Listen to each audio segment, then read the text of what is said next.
Okay, July 18th, I think it's DP Day, DP yesterday, DP today, and probably tomorrow. And again, I'm privileged to have Mr. Mwitwa Edwin. Is that correct? Sometimes I'm bad at Yeah, it names. is. That's my name. That's All my name. right, You are so right. all You're right, right. it's That's good my to name. have you. You play hard to find. Most of the time I try to get hold of you, it just goes in vain. I don't know then what happens because my number is 24/7. Maybe I believe you had a wrong number. Sure. Yeah, sure. But the number that I've just given you, anytime that you call, it be 23, it be 22, you'll get through. All right. I can assure you. That's very good. Indeed. So for starters, we go like we always do, as is per tradition for our interviews. Uh, who is Mr. Mwitwa Edward, and where is he coming from? Okay, wonderful. That's a very interesting question. People must know who Mwitwa Edwin is. First and foremost, Mwitwa Edwin is just a young man based in Chamboli. Okay. And, of course, as small as he may look, he's a father of two. Okay. With one wife, of course. Okay. And, As the Bible says. yeah, indeed. Yeah, so he's an upcoming politician. Okay. I think I started politics way back in MMD time during Rupia Banda's regime. I was one of the supporters, though not real actively into politics, but I think I was one of those people that gave Mr. Rupia Banda a vote. Okay. And from there, I joined the UPND. I think way back in 2014, I became active, politician in the UPND. And I was one of the people that started building up and making structures in UPND in Chamboli and Osakile constituents. And since 2014, right up to 2021, I've been working as secretary, ensuring that UPND be where it is today because of my efforts. And until such a time when I decided to part company with the UPND due to some reasons that are known to some people. And here I am.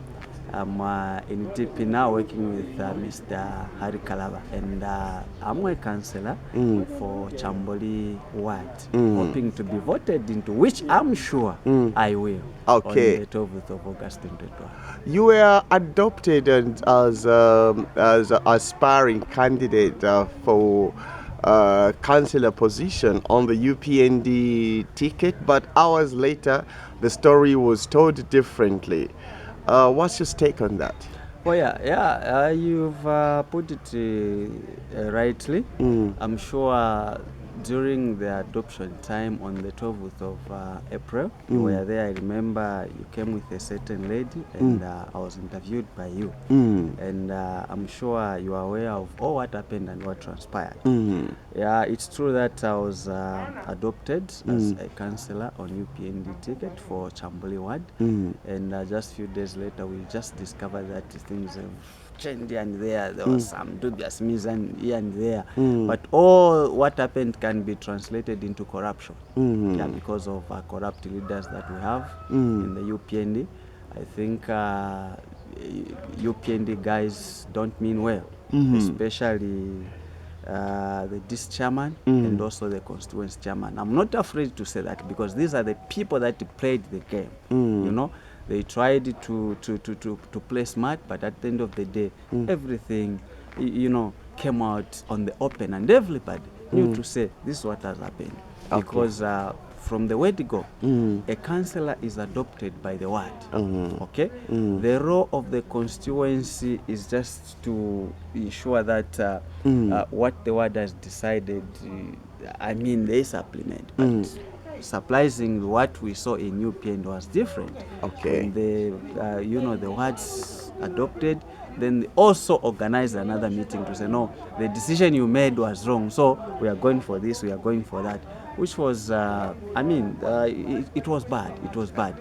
But I think... So when you say it was bad, how did you receive it? How did you accommodate it? Of course, it was painful because at that time I had spent a lot. Because for one to be adopted, there are a lot of streams to cross to reach that level. So of course I spent a lot because I'd gone everywhere. I'd done council, I'd done everything that was needed, and I paid part fee, because if one to stand to aspire, there was part fee.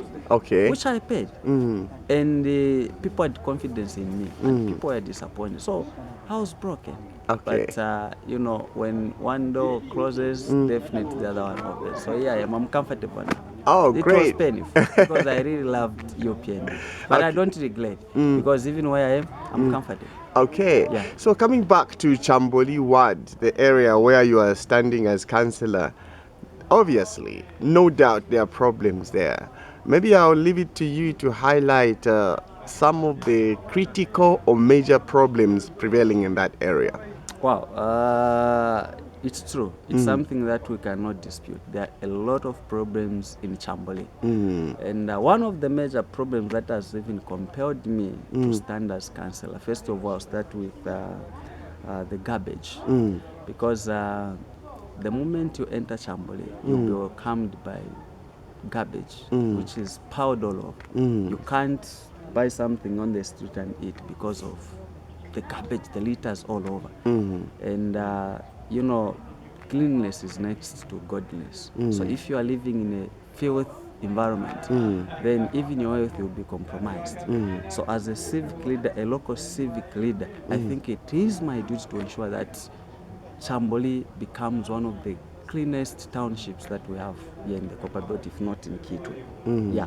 So amongst the main problems that we do have in Chamboli, one, I've talked about garbage. It is one of the critical issues that we do have. Second, I'll talk about lack of empowerment amongst the women and the youths. And also, because as you may aware, Chamboli is a mining town, so most of the people depend on the mines. But then there is life after mine. So we've got a lot of miners who have been retrenched, who have retired, and at the end of the day, they do not have anything to do. At the end of the day, most of them have just become now charcoal burners, and their life, their health become deteriorated because of the way of life, the way they are living. So for me, I feel so bad when I look at them, because those are the people that we really depend on. We are where we are because of our fathers, our mothers, our grandfathers, who are not looked after by the current government. So for me as a civic leader, I think I intend to help those people in one or other by simply empowering them. Meaning, the women have to be empowered. The youths have to be empowered. Also our fathers have to be empowered. Because at the end of the day, if the youths are not empowered, what do you produce? You produce criminals, gangsters. And these are the same people that we have today in Chamboli. They are busy smoking because they've got nothing to do. The government is not looking after them. We've got the councillors, we've got the MPs sitting right now. They are not doing anything. They are not helping these people. So for me as Mwitwa, my priority, apart from that, I will ensure that these people given the right skills, like things that they're supposed to do, so that they are kept busy. And at the end of the day, if you do that, you discover that crime rate will be reduced. Because today, we've got a number of, quite a number of, crime rates in Chamboli, because our youths, most of them, they've got nothing to do. At the end of the day, they are just there to terrorize people and there because they're busy smoking. So these are some of the things that I want to work on once elected as a council. Okay, why do you think people should vote for you as councillor in the Chamboli? Mwitwa is the right person, because when you look at the people that I'm competing with, go to them, ask them the same questions that you're asking me. They won't give you anything. They won't tell you, I'm telling you. But when you look at me, I'm able to articulate issues. One, I've got the heart for the people. I listen to what people say. And the other thing is, for me as Mwitwa, anybody that you can ask about Mwitwa, I don't think if they will tell you, oh, no, we saw Mwitwa in a bar, we saw Mwitwa insulting people and the like. I think I've built a name. I've built a name And that name that I've built is not a bad name, but a good name because I relate with the people well. And I'm a community worker. Coming from the background of a teacher, I've taught a lot of people, I've helped a lot of people in so many areas. So even as I elected as council, I'll continue with my work. So the people of Chamboli should have confidence in me because of the way I live with the people. I help them even before I become a councillor. So if elected, I think it will just supplement my efforts that I've and the things that I've done so far so good. Yes. Okay, Mr. Mwitwa, I want to thank you again for making yourself available. Like I said earlier, that you play hard to find, but now I've got your 2 lines. I can call you anytime. Thank you so much. And I'm hoping to see you in the next video. We'll be talking about why people are tearing posters of their opponents. Oh, yeah. A good day to you, sir. Thank you so much. Don't forget to vote for me while Chamboli Estate. Okay.